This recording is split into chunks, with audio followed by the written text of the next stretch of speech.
जैन बच्चों, मैं जितेश्वर सामाजिक विज्ञान के इतिहास के अध्याय 5 से कुछ महत्वपूर्ण प्रश्नों को लेकर आया हूँ। अध्याय 5 का हमारा नाम है अर्थव्यवस्था और आजीविका। तो आइए इन लघुतरीय प्रश्नों को देखते हैं। ये बहुत महत्वपूर्ण प्रश्न हैं जो आपकी परीक्षा उपयोगी हैं। पहला प्रश्न है, कोयला एवं लौह उद्योग ने औद्योगिकरण को गति प्रदान की कैसे? यानी आपको ये बताना है कि जो कोयला है और लौह उद्योग है, इन्होंने किस प्रकार औद्योगिकरण को गति प्रदान किया, ये आपको बताना है। दूसरा प्रश्न है हमारा कि औद्योगिक क्रांति से आप क्या समझते हैं? यानी आपको बताना है कि औद्योगिक क्रांति किसे कहते हैं। और क्वेश्चन नंबर 3 है, औद्योगिकरण के कारण क्या थे, यानी किन कारणों से औद्योगिकरण विकसित हुआ। क्वेश्चन नंबर 4 है, औद्योगिकरण से आप क्या समझते हैं। देखिए, क्वेश्चन में कंफ्यूज नहीं होना है। क्वेश्चन नंबर 2 लिखा है औद्योगिक क्रांति, और यहाँ क्वेश्चन नंबर 4 है औद्योगिकरण, इसलिए दोनों का उत्तर अलग अलग होगा। अगला क्वेश्चन है, फैक्ट्री प्रणाली के विकास के किन्हीं 2 कारणों को बताएं। यानी आपको बताना है कि फैक्ट्री प्रणाली किन 2 कारणों की वजह से विकसित हुआ। अगला प्रश्न हमारा, औद्योगिकरण ने मजदूरों की आजीविका को किस तरह प्रभावित किया। यानी औद्योगिकरण था मजदूरों की आजीविका किस तरह प्रभावित की। जैसे कि हम सबको पता है कि आजीविका मतलब होता है अपनी जीविकोपार्जन चलाना। तो इन औद्योगिकरण की वजह से जो मजदूर वर्ग थे उनके जीविकोपार्जन यानी आजीविका ने को किस तरह से प्रभावित किया गया, इसके विषय में आपको बताना है। अगला प्रश्न है, घरेलू और कुटीर उद्योगों को परिभाषित करें। हम सबको पता है कि घरेलू उद्योग अर्थात ये वो घर के आसपास जो हम छोटे से उद्योग धंधे करते हैं उनको घरेलू और कुटीर उद्योग कहते हैं। इन दोनों को हमें परिभाषित करना है, यानी इन दोनों की परिभाषा को हमें लिखना है। अगला प्रश्न है, 1813 का चार्टर एक्ट क्या था। यानी एक नियम था, एक कानून बनाया गया था 1813 में, इसके बारे में आपको लिखना है। क्वेश्चन नंबर 9 है, स्वदेशी आंदोलनों का उद्योग पर क्या प्रभाव पड़ा। जैसे कि स्वदेशी आंदोलन जब शुरुआत हुआ तो इसमें यह बताया गया कि विदेशी वस्तुओं का बहिष्कार करें, स्वदेशी को अपनाएं। जिसमें आपको यही बताना है कि इस आंदोलन का उद्योग पर क्या प्रभाव पड़ा। क्वेश्चन नंबर 10 है, स्लम पद्धति की शुरुआत कैसे हुई। यानी स्लम मतलब होता है गरीब, यानी गरीबों का एक बहुत बड़ा वर्ग का निर्माण किस प्रकार हुआ, इसके विषय में आपको बताना है।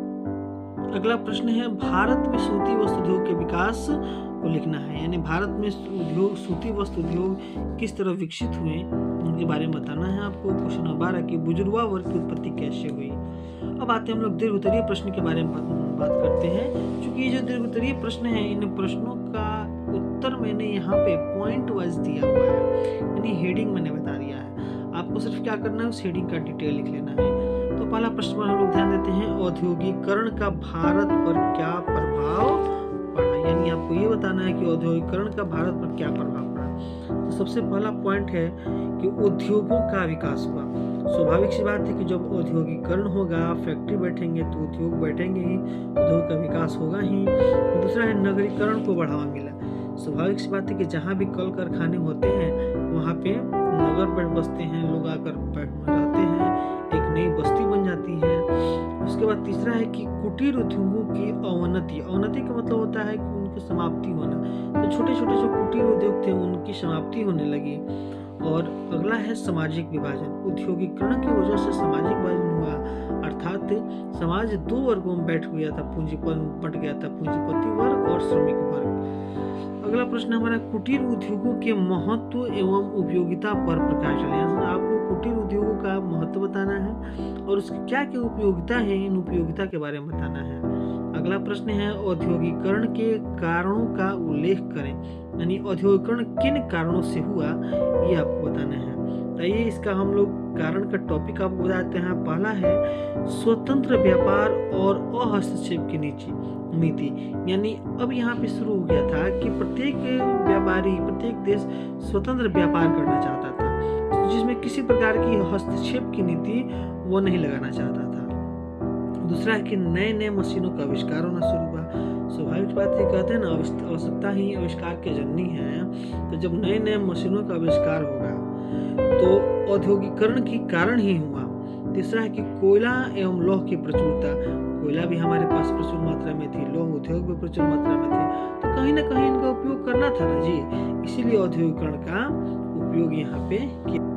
अगला पॉइंट है यहाँ पे उद्योग तथा व्यापार के नए नए केंद्र स्थापित होने लगे। स्वाभाविक सी बात है कि जब उद्योग कल कारखाने बैठेंगे तो व्यापार के नए नए केंद्र स्थापित होंगे, नई नई वस्तुओं का आविष्कार होना शुरू हो जाएगा। अगला 5 नंबर पॉइंट है कि सस्ते श्रम की उपलब्धता। क्योंकि गरीबी काफी थी, मजदूरों के पास रोजगार के लिए कुछ नहीं था, तो इसलिए सभी मजदूरों ने कम दाम पर ही नौकरी करना, रोजगार करना शुरू कर दिया। उसके बाद यातायात की सुविधा, तब तक समझ लीजिए कि यूरोप में जो है कि ट्रेनों का आविष्कार हो चुका था, बड़े बड़े सड़क बन चुके थे, तो यातायात की भी सुविधा उपलब्ध हो चुकी थी। और मेन पॉइंट हमारा क्या है कि विशाल उपनिवेश। चूंकि उद्योग करने के लिए पूंजी की आवश्यकता होती है, और पूंजी की आवश्यकता के बाद उद्योग से उत्पादित माल को बाजार में बेचना होता था, तो बाजार में बेचने के लिए जगह चाहिए ना जी। तो जितने बड़े बड़े शक्तिशाली देश थे वो अपने से छोटे छोटे देशों में को अपना अधीन करके, अपना उपनिवेश बना करके जो उनको उत्पादित माल होते थे उनको, यानी वस्तु होते थे उनको वहाँ पे बेचते थे। तो इस तरह से जो है कि औद्योगिकरण का विकास होना शुरू। अगला पॉइंट है उपनिवेशवाद से आप क्या समझते हैं। औद्योगिकरण ने उपनिवेशवाद को कैसे जन्म दिया, आपको बताना है कि उपनिवेशवाद से क्या समझते हैं। हम सबको पता है उपनिवेशवाद मतलब क्या होता है। एक बड़ा और शक्तिशाली देश द्वारा छोटे छोटे देशों पर कब्जा करना उपनिवेशवाद कहलाता है। और अभी हम आपको बताएं कि उपनिवेशवाद की ही वजह से औद्योगिकरण का विकास हुआ था। अगला प्रश्न है औद्योगिक क्रांति का इंग्लैंड पर क्या प्रभाव पड़ा। चूंकि हम सबको पता है कि औद्योगिक क्रांति कहाँ शुरू हुई थी, तो इंग्लैंड से ही शुरू हुई थी। सबसे पहला हम लोग बात करते हैं कारखानेदारी प्रथा का विकास। कारखानेदारी प्रथा का विकास मतलब ये हुआ कि कारखाने, फैक्ट्री, कल कारखाने इतने खुलने लगे कि एक प्रथा बन गई। सब कोई जो सब काम धंधा छोड़ के जितना पूंजीपति थे एक फैक्ट्री खोल लेता था लोग, है ना। दूसरा है कि नगरों के स्वरूप में परिवर्तन होना शुरू हुआ। जो पहले नगर में कम जनसंख्या थी और वहाँ पे कल कारखाना खुल गया तो काफी लोग वहाँ पे आने लगे, नगरों का विकास होना शुरू हो गया। पूंजीपति वर्ग का विकास होने लगा, यानी जिनके पास ज्यादा धन दौलत थे उन्होंने कल कारखाना खोला, फैक्ट्री खोला, उद्योग को विकसित किया, वे लोग और अधिक अमीर होते चले गए।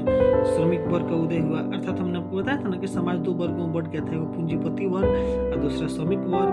उसके बाद लिखा है कि बाल श्रम की प्रथा का विकास होने लगा, यानी जो गरीब थे, मजदूर थे, वो अपने रोजगार, अपने काम करने के साथ साथ अपने बच्चों को भी जो है कि मजदूरी कराने लगे। स्त्री श्रम का विकास हो, यहाँ तक कि जो स्त्रियां पहले घरों में रहा करती थी वो स्त्रियां अब काम करना शुरू कर दी। उसके बाद उपनिवेशवाद का भी विकास होना शुरू हुआ। तो इस तरह से इंग्लैंड में जो है कि औद्योगिकरण का प्रभाव पड़ा था। अगला प्रश्न हमारा कि औद्योगिकरण के परिणाम स्वरूप होने वाले परिवर्तन पर प्रकाश डालें। आपको ये बताना है कि औद्योगिकरण की वजह से कौन कौन से परिवर्तन हुए। सबसे पहला परिवर्तन आपको बताना है साम्राज्यवाद और राष्ट्रवाद का विकास हुआ। अगला है कुटीर उद्योगों का पतन हुआ, समाज में वर्ग विभाजन शुरू हुआ, श्रम पद्धति की शुरुआत हुई और उद्योगों का विकास हुआ।